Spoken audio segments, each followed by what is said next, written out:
Hey travelers, welcome to day 2 of Munich, which is going to be day 6 of your trip, meaning this is your last day in Germany with us.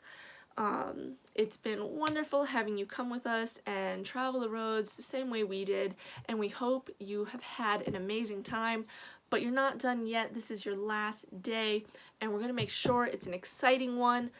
And it's also going to be a long one with a 9-hour-long tour, which includes drive time, so factor that into your consideration. This last day, day 2, is going to be a long day again.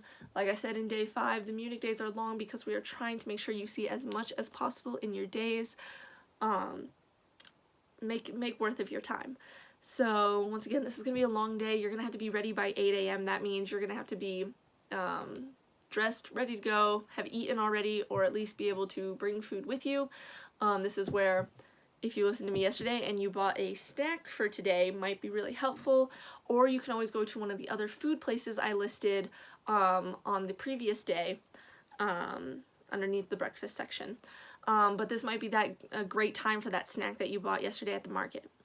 So yeah, you're going to be ready at 8 a.m. really early, but this is the great part because you don't have to go anywhere other than outside your hotel if you choose the tour we went on.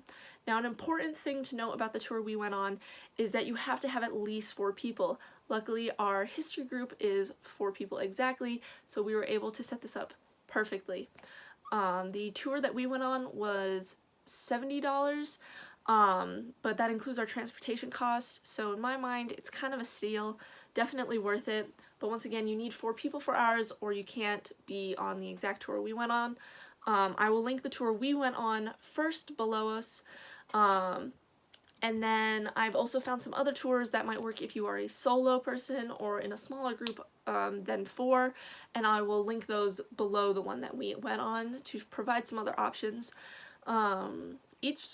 Each trip has kind of its own small little differences, but the main parts of them are the same, and the main focal point of the trip is the same, which is the Neuschwanstein Castle. So all the ones I've listed below will take you to the Neuschwanstein Castle, which is, you know, the main reason why we are going on this tour.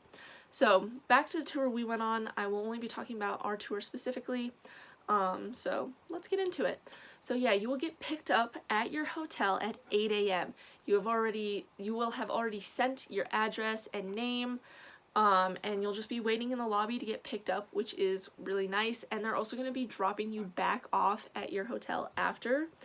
So you don't have to worry about any transportation. You get door to door basically, which is really nice. So yeah, you get picked up 8 a.m. and you're going to start your travels with what is going to be about a 2-hour long ride, I'm going to say, and it's going to be through the romantic road in the Bavarian Alps. It's absolutely beautiful, picturesque as all can be. You're going to get to see some small Bavarian villages and beautiful scenic countryside on your way to the Neuschwanstein Castle, which is considered to be the fairy tale castle. It is what Sleeping Beauty's castle is based off of, and it's also the site to many movies such as Chitty Chitty Bang Bang. So you know me, I sang that the whole way there and the whole way back. Definitely annoyed my group, and we anyways, yeah, so now you're at Neuschwanstein Castle, and you're going to be going on a fully guided tour of the castle with your tour guide. It is important to note that to get into the castle, you're going to have to make a separate purchase of about 15 euros, but you can contact your trip advisor, I guess, or your tour guide beforehand to arrange that so that they will do all the planning and purchasing for you, and you'll just grab your ticket and you'll be ready to go with them. And this is a commonality I saw in all of the tours that I found, was that you're going to want to contact them before and say, yes, I want to be able to go into the castle, because you are going to want to go into the castle.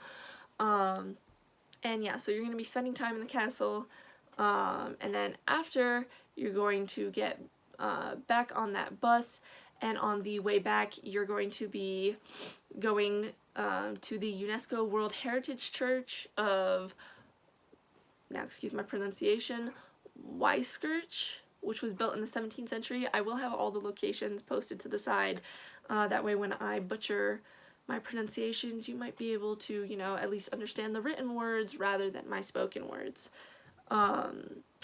We also had the opportunity to visit a Bavarian cheese farm, as will you, where you can get some cheese and sausage and some fresh baked bread, which is absolutely mouth-watering. Overall though, it was 100% worth the $70 or so plus the extra 15 euros to see everything we saw, from the amazing castle with such a vivid history, as well as just those 360-degree mountain views and scenic countryside, and all that. Definitely worth it. And that being said, it is a 9-hour day, so you are going to be getting back kind of late, which means you're probably just going to want to get some food and go to bed. It's a long day, a lot of driving, it's going to make you tired, so I would recommend just getting some food at a restaurant, heading to bed, or maybe your flight's that evening, get some food, get your flight, head home. Hopefully your flight's the next day, because this was a long day and I can't imagine having to get on a plane after this, but more power to you if that's the plan. So just going through our trip one more time with some of the things provided and not provided. With our 4-person trip, we got hotel pickup and drop-off, as well as a local tour guide, and the things that are extra were the entrance fee to the castle, which is about 15 euros a person, but it all goes through your tour guide, so it's very little planning on your part, very little effort needed. They will handle it all. Lunch is also not included, so that's about 5 to 7 extra euros. Overall, it's not an overly expensive day considering the transportation costs that you're kind of avoiding. But yeah, it was a great day, would recommend 100%, and I'm glad that you're going to be going here too. The castle is stunning, cheese delicious, and the countryside is, there's no words, you have to see it. But yeah, after your 9-hour tour, it's time to go back to Munich, once again with your group, because they're going to drop you off at your hotel. And I would recommend, even though I know I recommended going here last night, I would say go back to the Hofbräuhaus, because you can only go so many times to a Hofbräuhaus in Germany.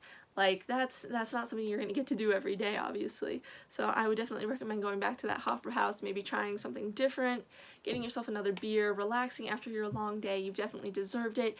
You've made it through your trip in Germany. You've seen so much. You've learned so much.